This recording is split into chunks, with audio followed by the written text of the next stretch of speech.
Questo è un giorno abbastanza speciale e sto per fare qualcosa di importante, mettiamola così. In tutto questo clima abbastanza freddo ci sono dei sentimenti molto caldi, determinati da che cosa? Dal fatto che sto facendo e non riesco a dirlo. Ciao ragazzi, vi devo dare una notizia. È successo. Dopo qualche anno insieme ad una delle mie moto ho deciso di cambiare. E per me non è mai una cosa normale. Quando compro una moto lo faccio con un'idea direi definitiva. Non mi interessa inseguire trend o mode. Mi affeziono, la personalizzo, la tratto con cura, ci sogno, ci vivo dentro. E sì, con una moto ci sono anche momenti di intimità, ho parlato anche in un video di questo, quelli in cui non serve dire nulla, basta guidare. Però a volte succede una cosa strana, anche quando un mezzo è la sintesi perfetta di tante cose, col tempo capisci che non ti sta dando fino in fondo proprio ciò per cui l'avevi scelta. Sto parlando ragazzi della mia Triumph Speedmaster Bonville 1200. L'ultimo viaggio con lei. La Cruise per me è sempre stata un pallino per molti anni. La moto per eccellenza rilassante, comoda, con un bel motore. Quella che ti immagini per macinare chilometri nel piacere, senza fretta, assaporando la strada. Sono in autostrada, ormai mi mancano una manciata di chilometri per arrivare a Modena e è l'ultimo viaggio con lei ragazzi, sì. E ovviamente in tutto ciò sono pensieroso. Nella mia testa era anche la moto giusta per viaggiare in due, in questo caso con Barbara. E infatti dopo qualche mese ho iniziato a renderla nostra, poggiaschiena, portapacchi e soprattutto parabrezza. E apro qui una parentesi, su certe moto lo stile conta, non lo nego, e la Bonville Speedmaster è una di quelle. Ho scelto accessori Triumph perché volevo che tutto fosse coerente, il parabrezza per dire, ne avevo visti tanti, ma l'originale mi sembrava quello più solido e più integrato su una moto che, diciamolo, nasce per essere bellissima, soprattutto senza parabrezza. In questi anni l'ho usata poco, un solo viaggio all'estero in solitaria e proprio usandola così nel tempo mi sono accorto che due cose mi stavano diventando strette. La prima è bassa, molto bassa, piacevolmente bassa a tratti, ma talmente bassa che inizi a guidare con un pensiero fisso. Buche, dossi, strade rovinate e in montagna dovevo stare ancora più attento perché toccavo con le pedane. Non è un dettaglio, quando inizi a guidare pensando alle pedane ti cambia proprio il modo di vivere la strada. La seconda cosa, per come viaggio io in due e carico come un mulo, era davvero limitante. Anche usando borse morbide K in alternativa a quelle originali Triumph, belle ma molto poco capienti, quando devi portare il passeggero, il bagaglio da campeggio e tutto il resto, ti rendi conto che sei sempre lì a incastrare, comprimere e rinunciare. E poi, sì, aggiungo una cosa che sembra banale, ma per me pesa, le cromature. Gli scarichi belli lucidi sono stupendi finché non li devi curare come se fossero argenteria di famiglia. Per il mio tipo di utilizzo, a un certo punto mi è sembrata una moto troppo elegante per la mia vita. Ci ho pensato a lungo, molto. Separarsi da una moto per me è una tristezza, ma a settembre 2025 ero arrivato al punto di pensare di sospendere l'assicurazione per un lungo periodo, perché non la stavo usando. E quella sensazione non mi piaceva. Una moto, se la ami, non la metti in pausa. O la vivi o sei onesto e cambi strada. Così ho iniziato a cercare il sostituto e sì, sarebbe stato un ritorno a una famiglia di moto che pensavo di aver archiviato, abbandonato per sempre. Volevo cilindrata generosa, motore elastico, capacità di carico vera e comfort anche in due. E mentre facevo queste liste mentali, nella testa compariva sempre lo stesso punto di approdo. GS Adventure. Ho avuto due GS in passato, una BMW 1150 giallo mandarino e poi anni dopo una 1200 monoalbero del 2006. Pensavo fosse finita lì, storiette chiuse, e invece no, mi ero reinnamorato di quel mezzo, soprattutto nella versione Adventure. Non mi interessavano modelli recenti, troppo costosi, troppo nuovi, non era quello il senso. Guardando anche il rapporto qualità-prezzo mi sono orientato su una fascia 2014-2017. Parte così la caccia, web, privati, concessionarie, telefonate, messaggi, trattative. Io la volevo nera. Anzi, per un attimo ho desiderato quel verdone della LC, mi pare del 2014, ma poi ho puntato dritto sulla Triple Black.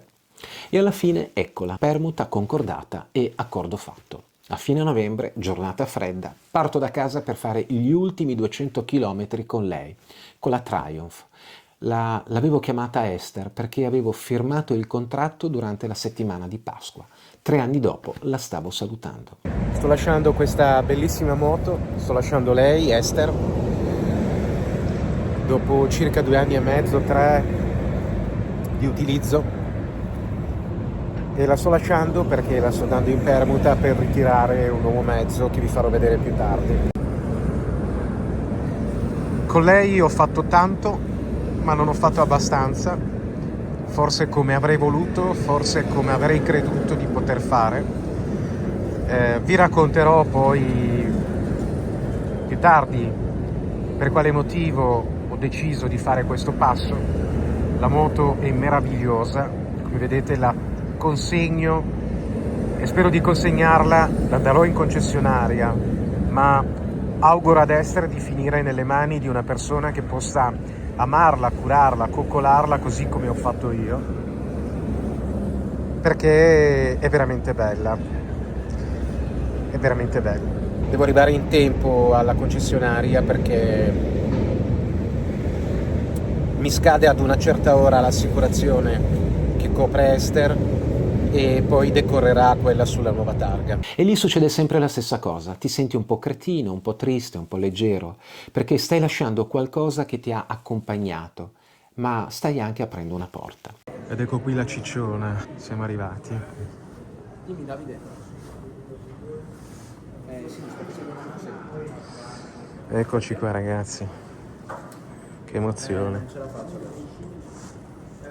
Sì, questo è veramente l'ultimo saluto, ho le chiavi della B&W e sto lasciando qui Esther e alle sue spalle c'è lei che entra.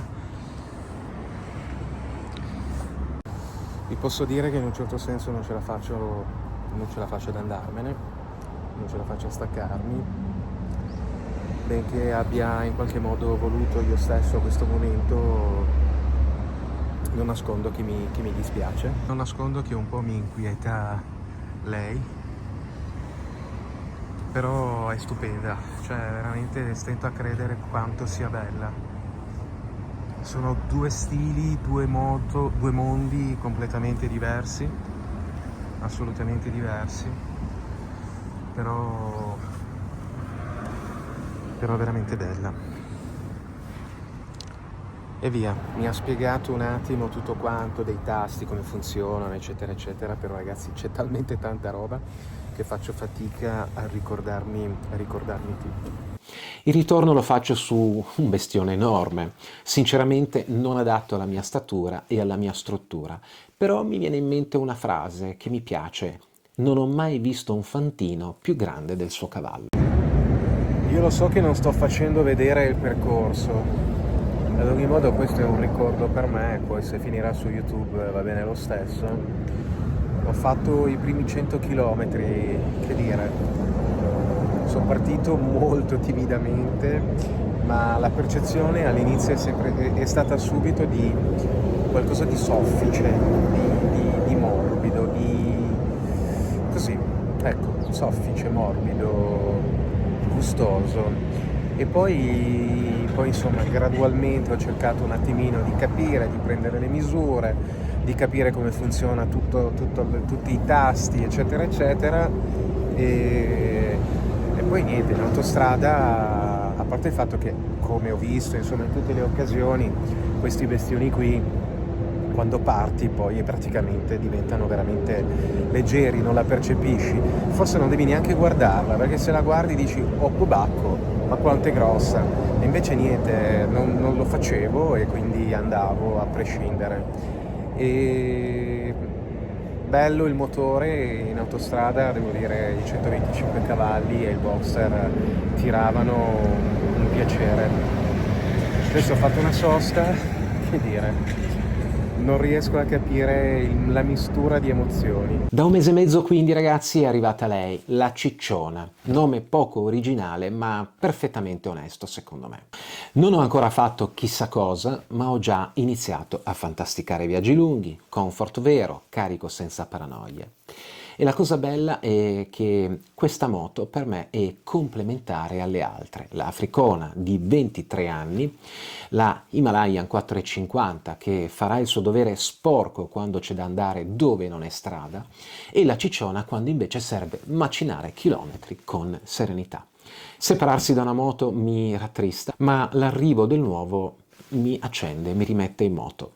E se ho fatto questo passo è perché sono certo, anzi certissimo, di aver scelto il mezzo giusto per quello che cercavo davvero, i lunghi viaggi e quel comfort che mi mancava. E no, non mi interessa aprire le solite diatribe pro e contro i gessisti, io credo a una cosa semplice, non conta il marchio, conta lo spirito, conta la voglia di conoscere, di andare, di vivere la strada, conta quella essenza profonda che questa passione sa tirar fuori da ognuno di noi. Grazie per essere arrivati fin qui, vi farò vedere molto presto le mie esperienze, le personalizzazioni che ho fatto con la Cicciona. Buona strada a tutti e alla prossima!